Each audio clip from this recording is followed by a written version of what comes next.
Bapak, Ibu-Ibu, selamat malam. Mari kita berdoa untuk mengalami kebenaran firman Tuhan.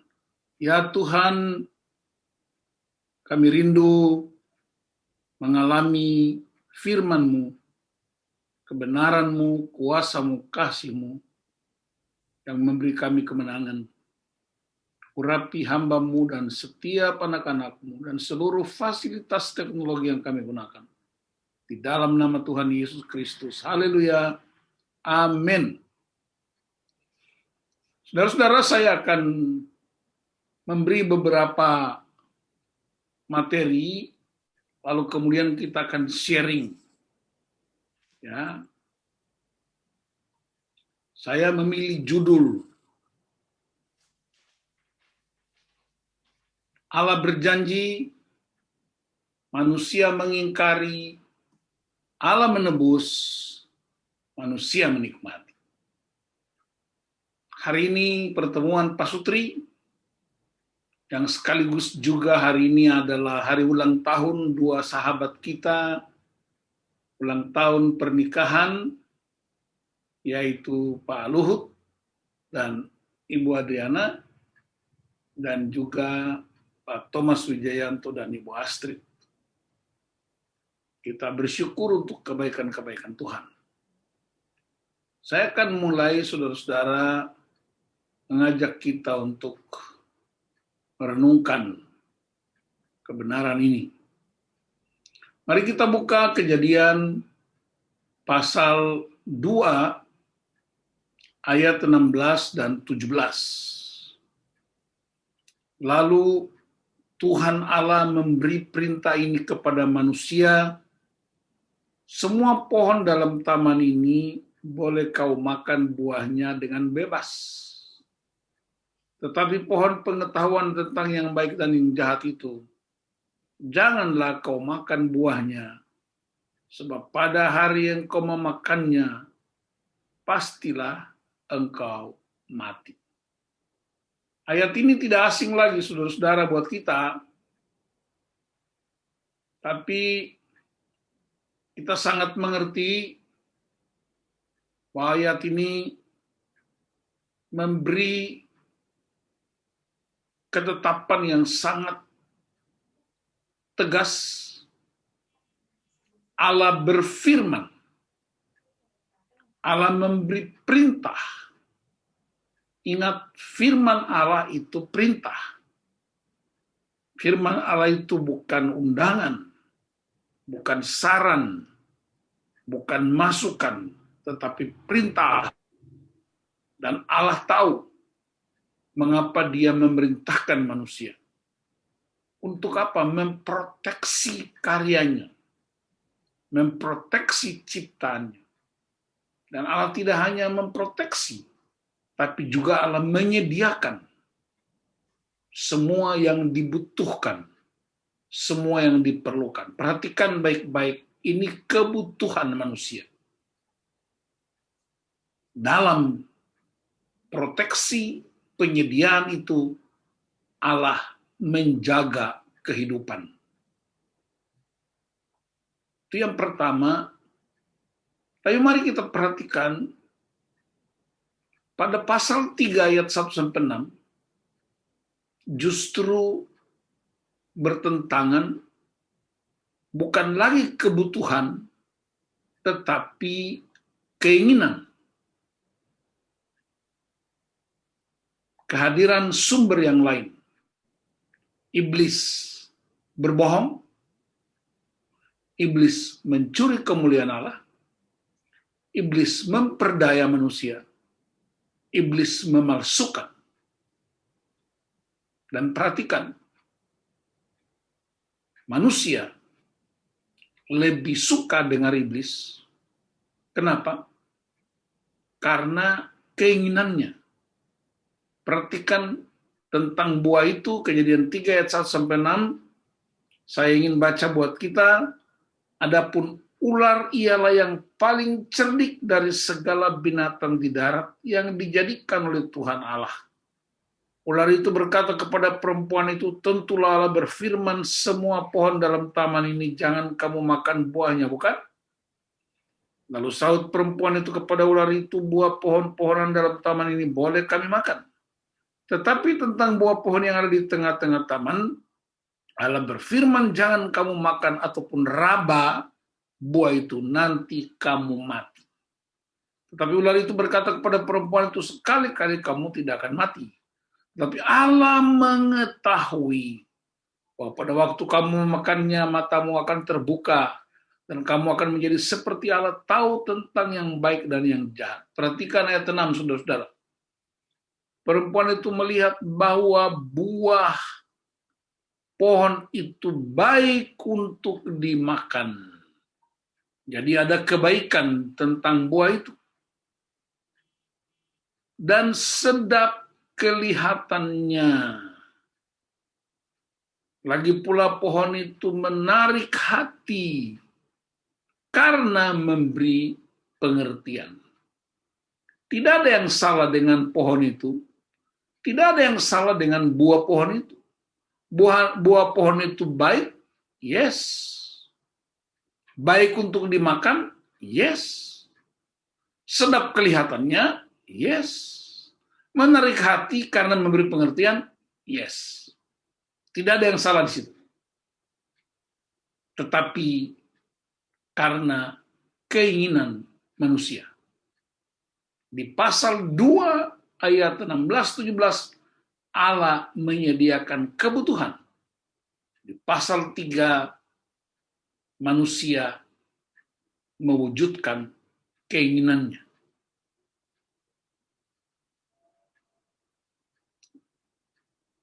Tapi Allah tidak diam. Allah bertindak untuk melakukan penebusan karena kejatuhan. Perhatikan pasal 3 ayat 21. Dan Tuhan Allah membuat pakaian dari kulit binatang untuk manusia dan istrinya itu, lalu mengenakannya kepada mereka. Saudara-saudara, kata yang digunakan itu hewan. Ada penafsir menyebutnya itu seekor lembu. Ada juga penafsir lain berkata itu seekor domba. Tapi rata-rata kebanyakan, termasuk saya pribadi, memilih domba. Kenapa? Karena itu nubuatan tentang anak domba Allah yang menghapus dosa dunia. Jadi, sejak di Taman Eden, Tuhan sudah berurusan tentang dosa manusia. Dia membebaskan, dia memulihkan, dia menebus dengan mengambil seekor hewan. Apa yang terjadi di situ? Pasti ada darah domba yang tertumpah di Taman Eden. Taman yang begitu indah, kesempurnaan karya Allah bagi manusia. Tetapi darah itu juga tercurah di Golgota karena penebusan yang sempurna. Perhatikan kasus yang saya gunakan untuk menggambarkan perjanjian darah. Ikatan perjanjian dengan darah melalui darah hewan. Dalam Kejadian 15 ayat 9. Mari kita buka Kejadian pasal 15 ayat 9. Di sana firman Tuhan kepadanya, ambillah bagiku seekor lembu betina berumur 3 tahun. Seekor kambing betina berumur 3 tahun. Seekor domba jantan berumur 3 tahun. Seekor burung tekukur dan seekor anak burung merpati. Perhatikan itu firman Allah. Ayat 10, diambilnyalah semuanya itu bagi Tuhan, dipotong 2, lalu diletakkannya bagian-bagian itu yang satu di samping yang lain. Tetapi burung-burung itu tidak dipotong 2, pasti ada alasannya. Perhatikan pada ayat 17, ketika matahari telah terbenam dan hari menjadi gelap, maka kelihatanlah perapian yang berasap beserta sulu yang berapi lewat di antara potongan-potongan daging itu.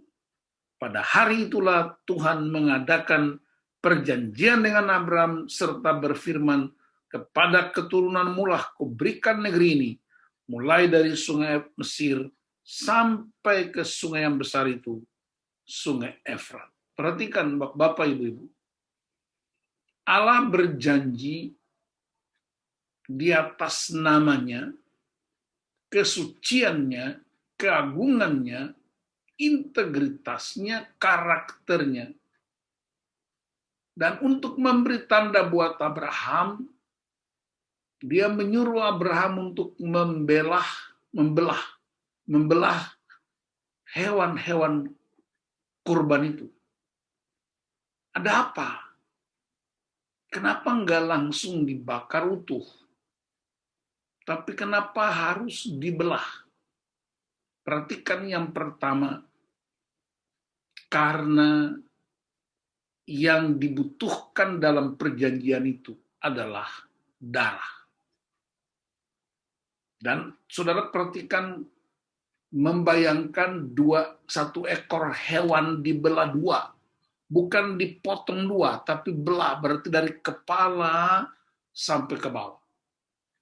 Lalu dibuka, dan di antara dua belah itu ada darah. Dan Tuhan berjalan di atasnya.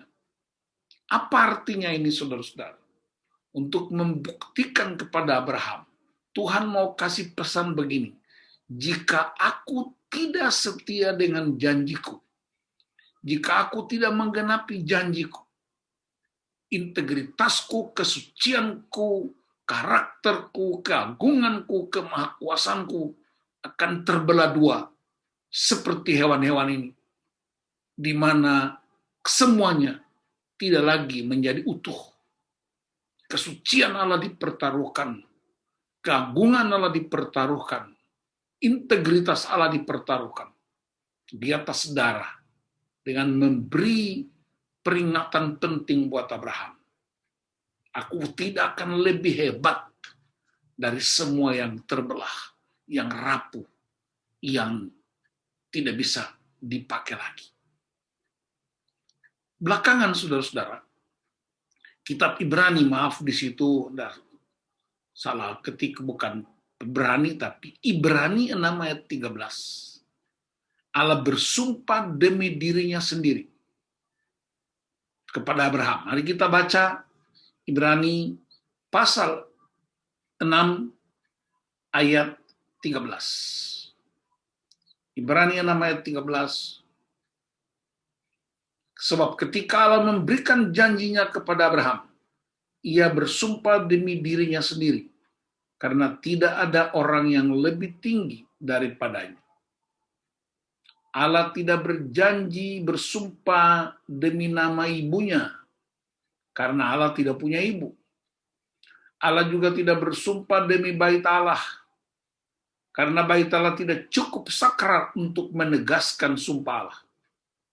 Tapi Allah bersumpah demi namanya, dan namanya adalah jaminan kekekalan. Itu alasan kenapa Tuhan berjalan di antara belahan hewan dan di atas darah.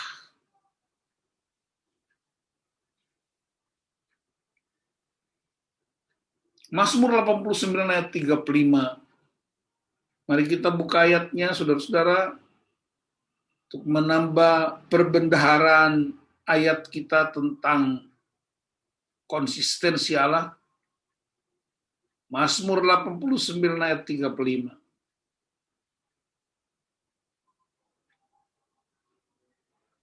Aku tidak akan melanggar perjanjianku,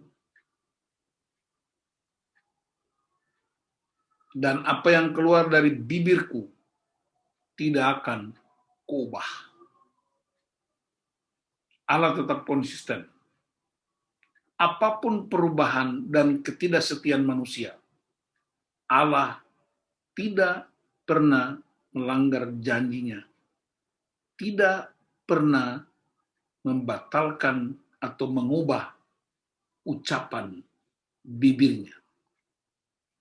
Nah, saudara-saudara, apa buktinya? Buktinya ialah salib. Salib adalah penggenapan. Dari Taman Eden ada pemberontakan, dari Golgota ada pemulihan dan penebusan. Janji keturunan dan tanah kepada Abraham dilakukan di atas darah hewan, korban. Janji keturunan bagi kita dilakukan di atas darah Kristus. Karena itu apa yang harus kita kerjakan sebagai pasutri dalam gereja? Wariskanlah. Apapun yang kita wariskan terbatas. Uang, rumah, harta, tanah, semua terbatas. Tapi wariskanlah keluarga ilahi di atas janji. Karena janji Allah itu namanya sendiri dalam kekekalan.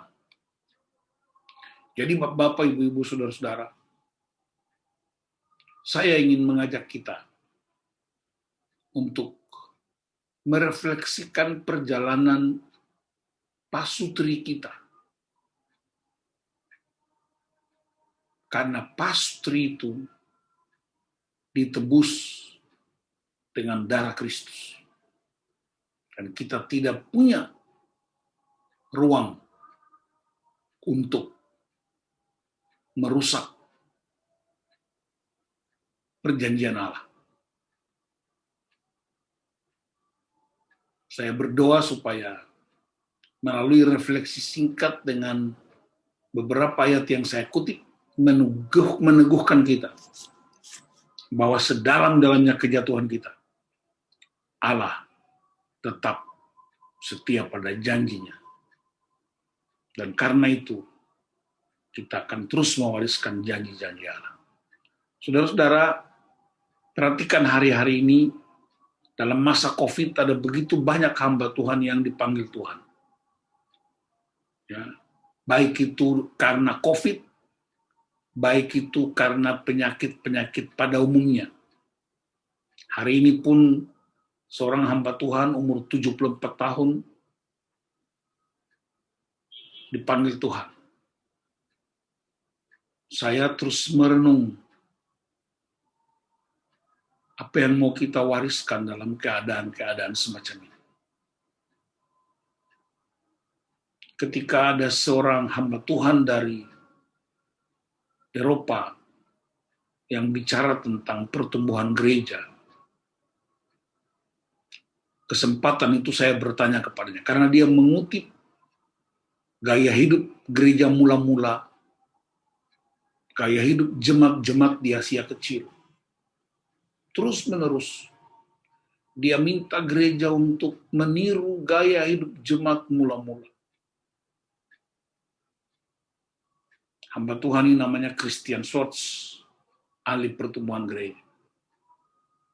Lalu saya bertanya kepada dia di pertemuan itu, Anda suruh kita untuk meniru gaya hidup jemaat mula-mula. Tapi pertanyaan saya, di manakah mereka? Semua jemaat mula-mula yang disebutkan di Alkitab, mulai dari Roma, Korintus, Galatia, Efesus, Filipi, Kolose, udah nggak ada. Terus apa yang kita mau pelajari? Saya masih ingat Christian Schwartz begitu tegang menjawab pertanyaan saya. Lalu kemudian dia kembalikan, dia tanya kepada saya, kalau gitu apa pendapat Anda? Saya bilang, jemaat-jemaat itu udah hilang.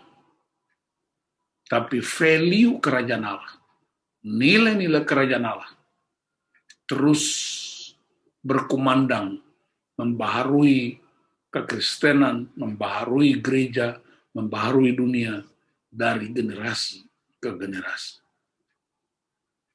Ada hamba-hamba Tuhan yang udah dipanggil Tuhan dalam masa COVID, Tidak ada banyak orang yang berkunjung dan melayat, tapi mereka mewariskan kehidupan-kehidupan yang penuh dengan kemuliaan. Karena itu, mari Bapak Ibu, dalam perenungan pasutri malam ini, saya ajak kita untuk mari kita konsisten seperti Allah. Pegang teguh janji Allah. Janji Allah itu menjadi warisan buat kita, dan kita mewariskan kehidupan. Mereka udah nggak ada, jemaat-jemaat itu hilang, tetapi nilai kehidupan terus menjadi gaya hidup dari generasi-generasi. Tuhan Yesus memberkati kita. Haleluya. Amin. Kita berdoa untuk firman Tuhan. Bapa, terima kasih. Hamba-Mu terbatas, tapi biarlah firman-Mu terus membahana kebenaran Allah, mengikat kami, dan kami terus sepakat dengan janji-janji Allah. Darah Kristus menjadi garansi kekal. Nama Allah menjadi garansi kekal untuk membangun keluarga yang ilahi dan mewariskan kehidupan bagi anak cucu kami. Dalam nama Tuhan Yesus Kristus, kami berdoa. Haleluya. Amin.